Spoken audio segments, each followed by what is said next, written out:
BookTube. I thought I would do something a bit different, and I decided to go through all of my Australian books and arrange them chronologically in a list. And I thought, why not talk about all of them to you? Just doing like a book and per video or whatever. And I was like, I'm going to include my ebooks too, and it became a horrifically mutated list of books. And I thought, why not start talking about them? Maybe get some recommendations out the way because a lot of these books aren't really talked about at all. And I thought, why not at least give them a try and maybe some lovely recommendations to you.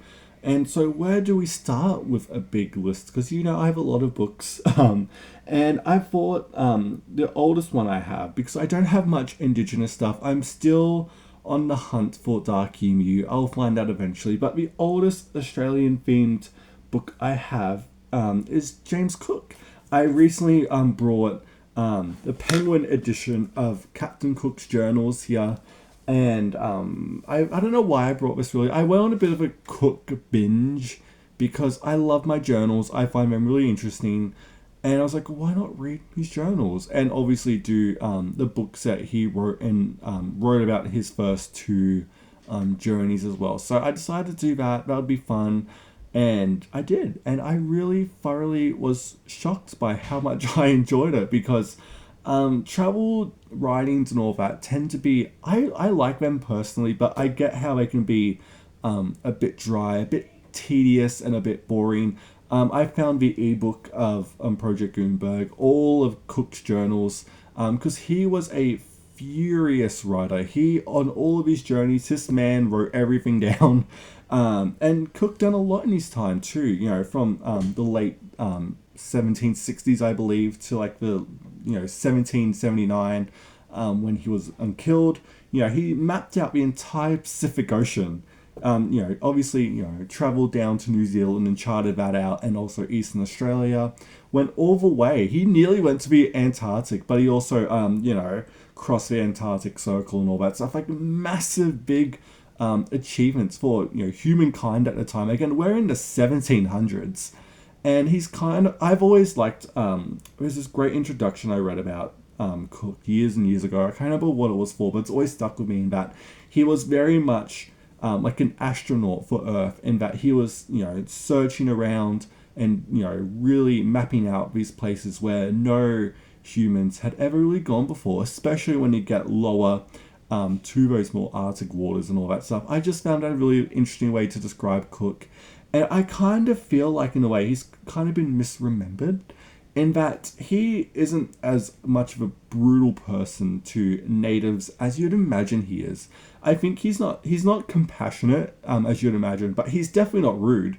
And we'll see this more if I talk about more other figures from like the first fleet, like Arthur Phillip and Watkins Strachan, who I should actually do videos about.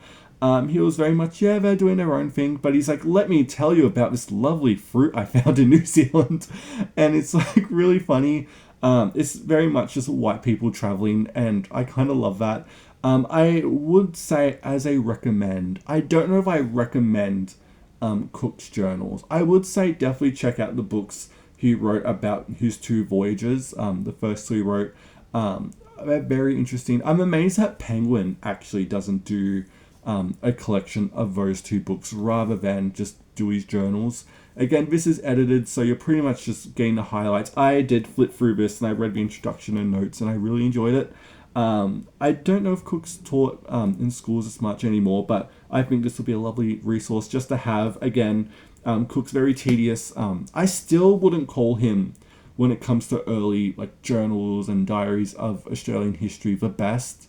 We'll get to that later because it obviously is Watkins Trench. But I think Cook is a very interesting writer. I think if you're already invested into him, and I don't know if I would recommend his journals, but the real book I want to recommend to you is probably my favorite biography probably ever, if I'm being really honest. I reread it for this video because I love it so much.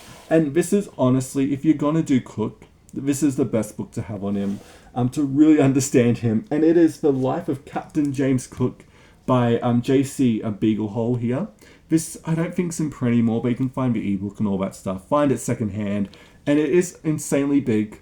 It's very lovely, and this is just one of my favorite, life to death biographies ever. I can't remember how long it is exactly. Um, it's long. Let's just say it's over 700 pages, but it's such beautiful writing. I forgot how much I love this book. I was swept away like I was at sea, pretty much.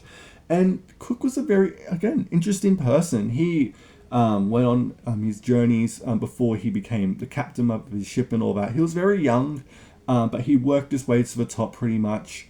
And if you're going to do Cook, just literally pick up this biography. There's also The Wide, Wide Sea by Hampton Sides, which is more focused on Cook's death as he returned to Hawaii. And the natives killed him. Probably it was Cook, them getting karma back for what Cook done to them at the same time. But this is, if you're going to do Cook, definitely try this one out. I know it's long, but it will blow you away. Page turning and all that fun stuff. And if you're like, I want more of this, then go to Cook's 2 journals that he wrote about, or 2 books that were written about his time and his 2 first voyages. And then if you're like, I want more Captain Cook, definitely go check out the journals after that. Because I would even say when it comes to traveling journals, especially like voyage ones, when Charles Darwin's Voyage of a Beagle is put up to this, like I'm gonna pick Charles Darwin's all the time. Like it's not the best. Cook's just dry. But he wrote down everything, and considering that he was really witnessing stuff that no person that was in his shoes had ever seen before when it comes to nature, wildlife, and other type of people too.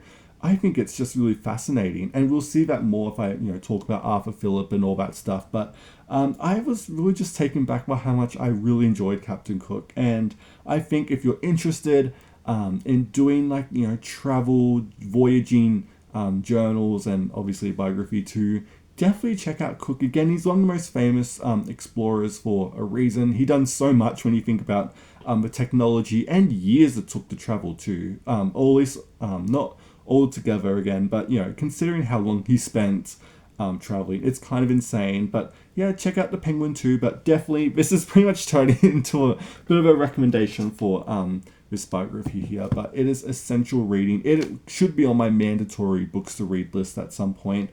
But that's all I have to say. I was again really surprised by how much I like Cook. And we'll move on. I don't know what this series is going to be called. Maybe like AusBooks or something. I literally have no clue.